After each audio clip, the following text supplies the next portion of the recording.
Bonjour, bienvenue pour cette formation.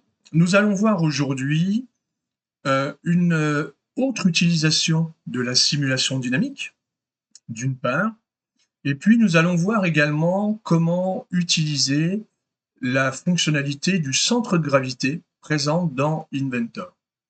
En plus de ça, on va s'intéresser d'un peu plus près aux propriétés des matières et puis faire un petit peu de statique pour résoudre un problème.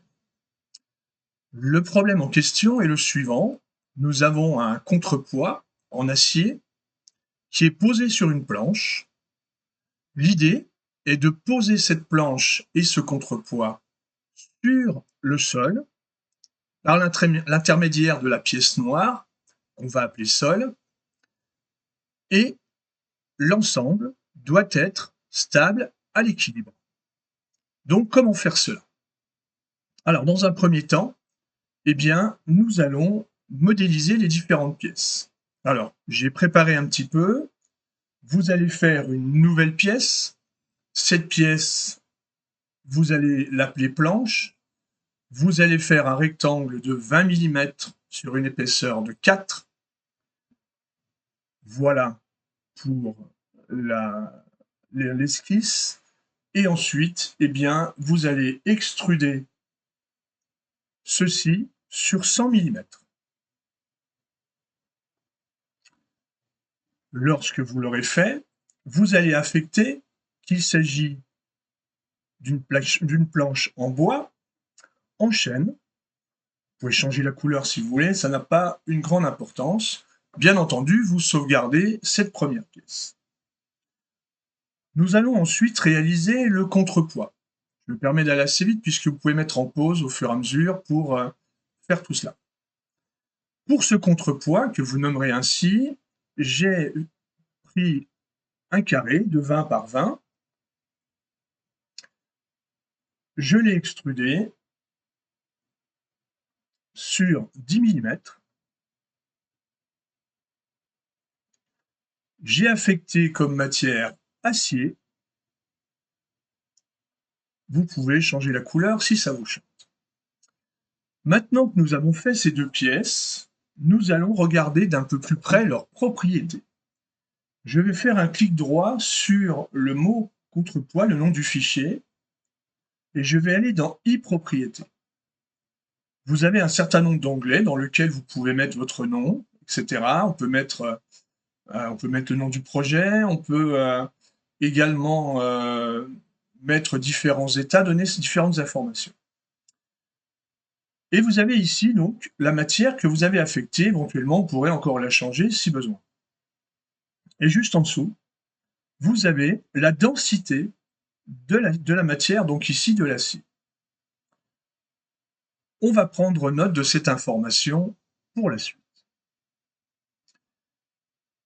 Je vais faire la même chose dans la planche, et on constate également eh bien, qu'on connaît la densité, ou masse volumique, qui est ici indiquée de 0,760 g par centimètre cube,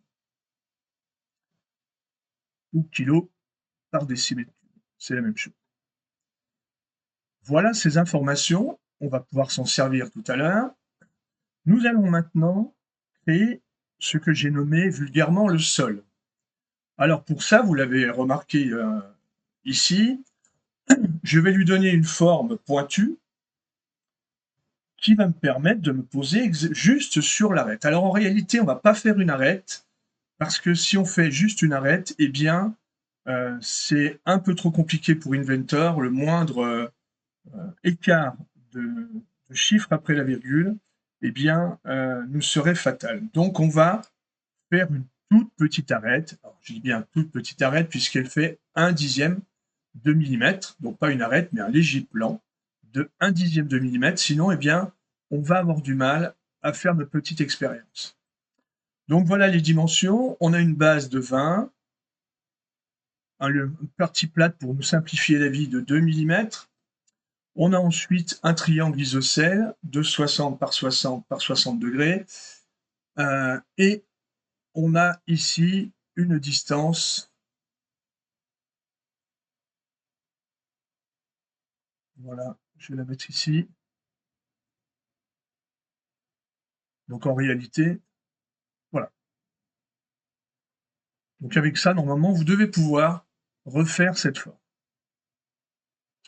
Ensuite, eh bien, on va l'extruder sur 20 mm puisque c'est la largeur de la planche. Voilà. Vous devez avoir désormais le sol, la planche et le contrepoids. Nous allons maintenant faire un assemblage qui va être par classe d'équivalence. Il y a ici deux classes d'équivalence dans mon système. Si je reprends ici, d'un côté, j'ai la planche et le contrepoids qui sont, eux, fixes l'un par rapport à l'autre. Ils sont donc dans la même classe d'équivalence. Et de l'autre côté, j'ai le sol qui sera fixe. Je vais donc, dans un premier temps, créer un assemblage qui sera une planche plus un contrepoids. Donc, je crée un nouvel assemblage, je place les deux pièces en utilisant la contrainte affleurement ici, affleurement ici, et plaquage entre le planqué, entre les deux. Je dois pouvoir le montrer, je pense, ici. Voilà l'affleurement, et voilà le plaquage entre les deux. Ensuite, je sauvegarde, je l'ai appelé planche et contrepoids, et je peux le fermer. Je viens donc ici dans un nouvel assemblage que j'ai appelé jeu d'équilibre, où j'ai placé le sol que j'ai bloqué. J'ai appelé également mon ensemble planche et contrepoids, donc la classe d'équivalence qui, au final, sera mobile, et je l'ai amené, pour l'instant, grossièrement en place. On va maintenant regarder une caractéristique qu'on n'a encore pas vue jusqu'à maintenant, qui est le centre de gravité. En effet, si mon système est à l'équilibre, eh bien, c'est que je place ma planche et mon contrepoids exactement avec son centre de gravité posé, aligné avec mon petit plat. C'est la façon pour pouvoir résoudre. Donc, je vais venir ici chercher la valeur de ce centre de gravité. Pour cela, je vais aller dans un fichier et je vais cliquer sur centre de gravité. Je dis oui, et le voilà. Voilà où se situe actuellement le centre de gravité. Donc si je prenais ma planche et mon contrepoids, que je mette mon doigt exactement en dessous du centre de gravité, eh bien, tout tiendrait à l'équilibre. L'idée est donc de placer convenablement ce centre de gravité ici. Alors, dans un premier temps, je vais me mettre aligné entre ces deux plans-là. Et je vais également aligner ces deux-là. On va changer la valeur par la suite avec la valeur qu'on va mesurer pour le centre de gravité. Et enfin, je vais plaquer, alors je zoome pour aller chercher mon petit plan, c'est bien pratique de l'avoir en plus pour ça. Et lui, je vais le plaquer, non pas le mettre affleurant, avec le dessous, ici. Voilà. Regardez ce qui se passe.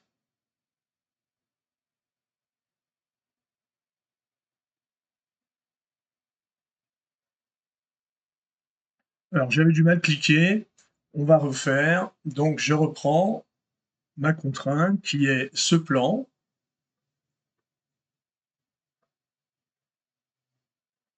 Ici, je ne sais pas, j'ai dû cliquer sur ce plan ici et non pas sur celui-ci. Voilà, ça fonctionne très bien. Voilà.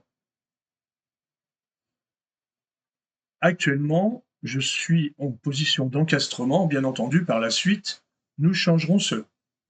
Alors, retournons dans planche et contrepoids. On va mesurer la distance qu'il y a entre le bord le plus à gauche et la position du centre de gravité. Donc pour cela, je vais aller dans Outils, Mesurer. Et je vais choisir d'un côté le plan Et ici, alors c'est toujours un peu compliqué de cliquer sur le centre de gravité, donc j'attends.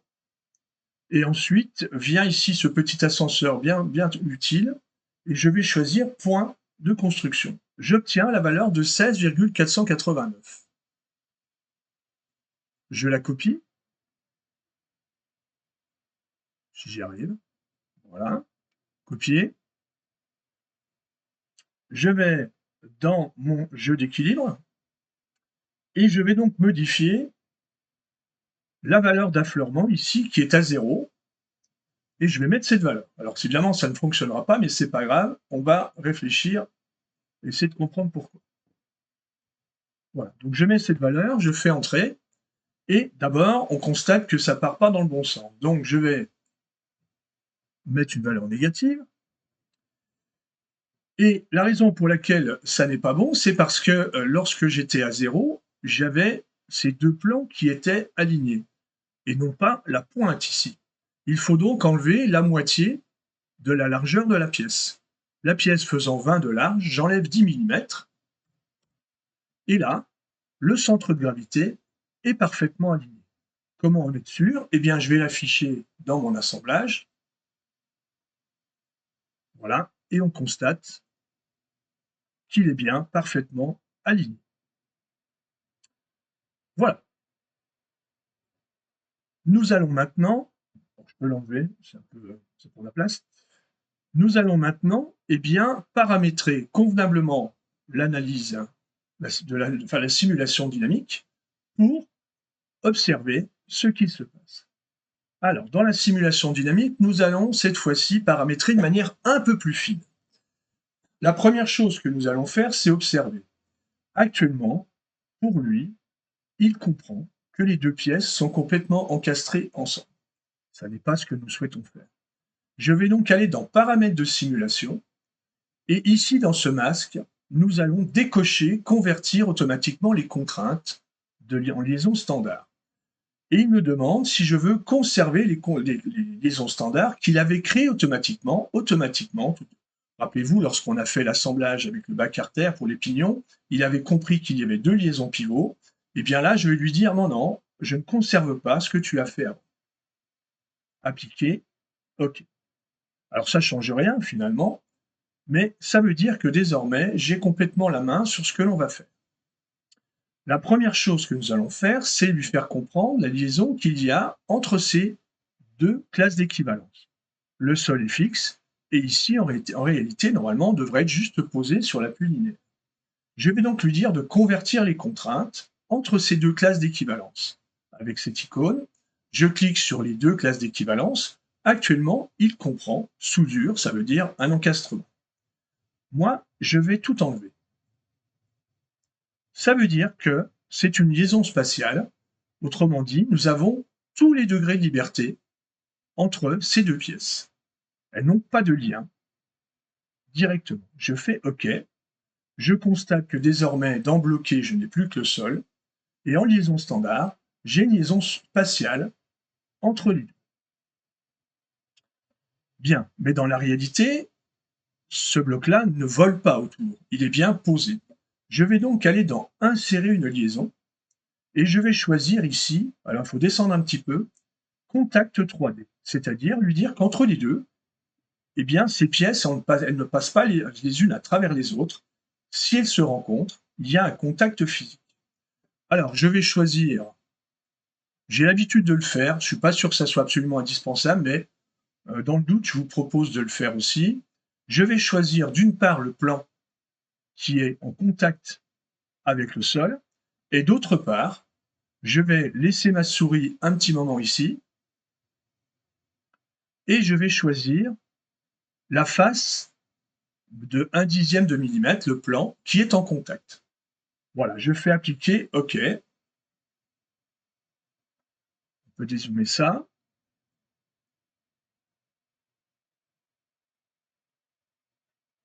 Pour se donner un petit peu plus de chances de réussite également, nous allons aller sur ce contact qui est apparu ici, contact 3D, et dans les propriétés, nous allons dire que nous avons un petit peu de frottement. Ici, je vous propose 0,4, mais vous pouvez mettre 0,3 ou 0,5. C'est un contact acier sur bois classique. Alors maintenant, nous allons rendre la simulation réaliste en mettant en jeu, eh bien, la gravité. La gravité est rangée dans les charges externes. Au passage, hein, nous avons donc ici, hein, je l'ai pas redéployé, la liaison spatiale, le contact 3D.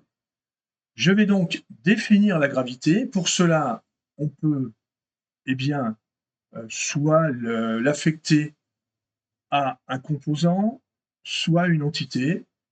Bon, voilà, ça n'a pas une grande importance. L'important, c'est surtout le sens de la flèche, que la gravité aille du bon côté.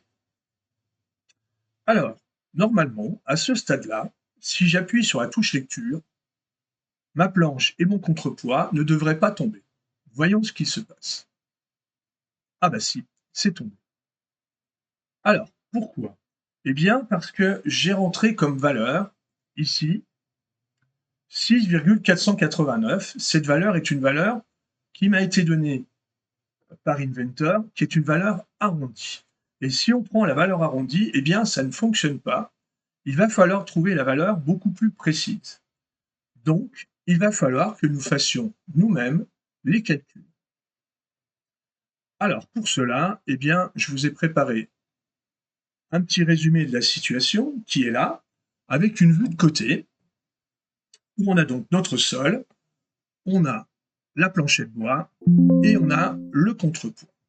Eh bien, nous verrons ça dans la deuxième partie.